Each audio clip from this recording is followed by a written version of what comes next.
So hello everybody, this is Priti Shruti and welcome to my YouTube channel, and in today's session we will learn about a famous neoclassical or pseudo-classical or you can simply call as Augustan poet Alexander Pope. तो इनके बारे में तो आप लोगों ने बहुत कुछ पढ़ा होगा, like when he was born, when he was died, what was his famous work, isn't it? But in today's session हम कुछ ऐसे points देखेंगे जो आप लोगों को बहुत rare पता होगा and important भी है, ठीक है? तो firstly he was born in the year 1688 and was died in the year 1744. तो ये तो पता है आपको. Secondly he never went to school. वो कभी स्कूल नहीं जाते थे. क्यों? बिकॉज फ्रॉम हिज चाइल्डहुड उनको एक डिजीज थी दैट इज पॉट डिजीज. अब ये पॉट डिजीज क्या है? That is tuberculosis.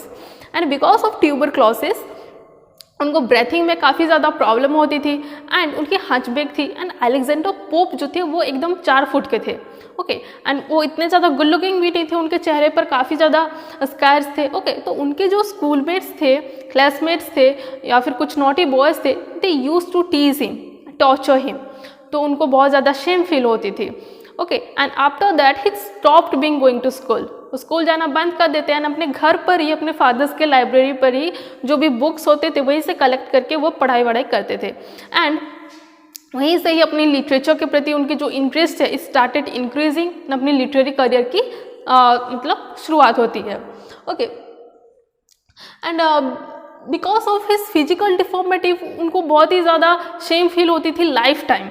Okay but in his young age वो किसी को नहीं छोड़ते थे मतलब टारगेट करने के लिए. Like he become a highly satiric person and he started making sarcasm of each and every one. Pope become a high satiric and started making sarcasm of each and every one. वो किसी को नहीं छोड़ते थे. Like उनकी young age में क्या होती है? He started fell in love with a beautiful girl whose name was Lady Mary Wortley Montagu. उनको प्यार करते हैं तो अब शादी भी करेंगे, isn't it? तो he wanted to marry her. तो वो नेक्स्ट उनको प्रपोज करने जाते हैं. तो क्या होता है कि जब वो प्रपोज करने जाते हैं देन सी रिजेक्टेड हिम, वो रिजेक्ट कर देती है. And do remember that lady Mary Wortley Montagu, ये जो लेडी थी she was a highly intellectual and scholar of 18th century and she was from blue stocking. अब ये ब्लू स्टॉकिंग क्या है? ब्लू स्टॉकिंग क्या है? That this is a group of highly intellectual and fashionable lady of 18th century. उनकी एक group थी and she was among them. Okay तो ये रिजेक्ट कर देती है. तो जब रिजेक्ट कर देती है तो अलेक्जेंडर पोप को बहुत ही ज़्यादा शेम फील होती है, बहुत ही इन्फीरियर फील होती है, is it? And after that on the very next day वो ये लड़की के ऊपर एक सटायर लिखते हैं that elegy on an unfortunate lady. कहते हैं ना कि लव आपको एकदम सक्सेस बना सकती है या फिर डाउनवर्ड ले सकती है. बट इन अलेक्जेंडर पोप जब रिजेक्टेड हो जाते हैं तो on the very next day for his the lady वो एक सटायर लिखते हैं elegy on an unfortunate lady. And this works brings him high popularity. बहुत ही ज़्यादा पॉपुलरिटी लाती है, बहुत ही ज़्यादा प्रेज लाती है उनकी लाइफ में, ठीक है. And next point that Pope has been called paper saving Pope by Jonathan Swift. Jonathan Swift का मानना था कि पोप को ज़्यादा लिखने का पसंद नहीं था, मतलब वो कुछ भी हो वो within 2 lines he can sum up.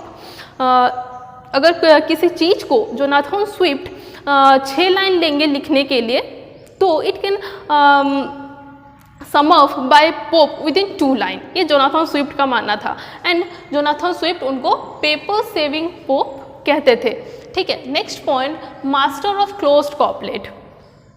कॉपलेट पता है that is of 2 line. What is closed couplet? Closed couplet means that you don't need any third line to convey your message, ठीक है. And in closed couplet Alexander pope was master. उनको कोई भी message convey करने के लिए, कुछ भी बोलने के लिए उनको थर्ड लाइन की ज़रूरत नहीं पड़ती थी. Within 2 line he can complete it. जैसे कि उनकी एक फेमस कोट है that we think our fathers fool as we grow, no doubt our dearest son will think us so. बहुत इंटरेस्टिंग है that we think our fathers fool as we grow. जब हम बड़े हो जाते हैं we think our fathers as fool, no doubt our dearest son will think us so. Interesting isn't it? तो उनको he was master in closed couplet. Next is that how Pope see omens of 18th century. वो 18th century को omen को कैसे दिखते थे? We can knew it from his famous work The Rape of Lock. The Rape of Lock. ये तो पता होगा कि this is based on a real incident. क्या होती है कि इन ए party Lord Peter Arabella farmer की लॉक को काट देती है, उनके हेयर को काट देती है एंड मिसबिहेव करता है, ठीक है। तो जब मिसबिहेव करता है, तो जब हेयर को काट देता है तो आराबेला फॉर्मर को बहुत ही शेम फील होती है, okay. And the common friend of Lord Peter, Arabella Fermor and Alexander Pope, इन तीनों की जो कॉमन फ्रेंड था मिस्टर कैरल, वो अलेक्जेंडर पोप को कहता है कि you should write something to pacify this situation. And next Alexander Pope लिखते हैं the rape of the lock. First वो 2 कैंटोस लिखते हैं जो कि पब्लिश होता है 1712 में, 1712 में पब्लिश होता है first 2 Cantos, okay. And after publishing 2 Cantos, जब पता चलता है अराबेला फॉर्मर को, तो अराबेला फॉर्मर बहुत ही ज़्यादा गुस्सा हो जाती है। वो अलेक्जेंडर पोप को कहता है कि how you could do public to my personal issues, you insulted me to a national level, ये सब कह के अलेक्जेंडर पोप के ऊपर गुस्सा हो जाती है, ठीक है।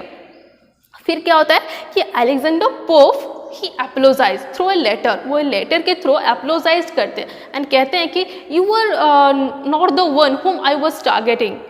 The only thing is that I took you as a representative of 18th century fashionable lady and I want to give the message to all the readers. I only took you as a representative, so please allow me to write and continue. ठीक है. And after reading this, Arabella Farmer वो agreed हो जाती है. Okay. And in the year 1714, another 3 cantos were published. Okay, right. And do remember, then in the Rape of the Lock, he used a particular mythology, that is Rosicrucian mythology. Okay, this is important, Rosicrucian mythology. So this is all about the Rape of the Lock. So इतना समझ में आ गया when he was born, okay, because of his and of his physical deformity. Okay, that how he become a satiric person.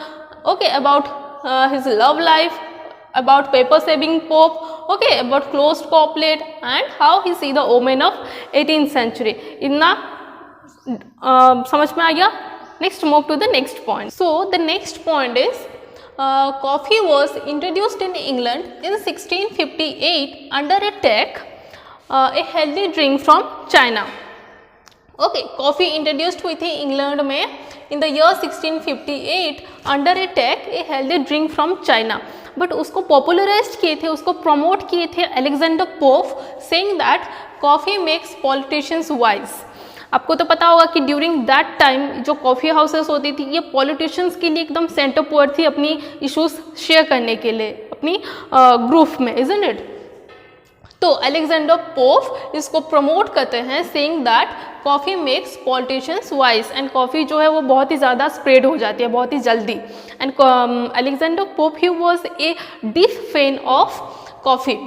Okay, next point is pope talks about Mankind, society, morality in his writing. वो इन सब के बारे में अपनी writings में mention करते थे, about Mankind, about society, about morality. Okay, next point, Dr. Johnson remarked him as if Pope be not a poet, were poetry to be found. बहुत ही सुंदर चीज बोले हैं, that if Pope be not a poet, were poetry to be found, remarked by Johnson. Do remember?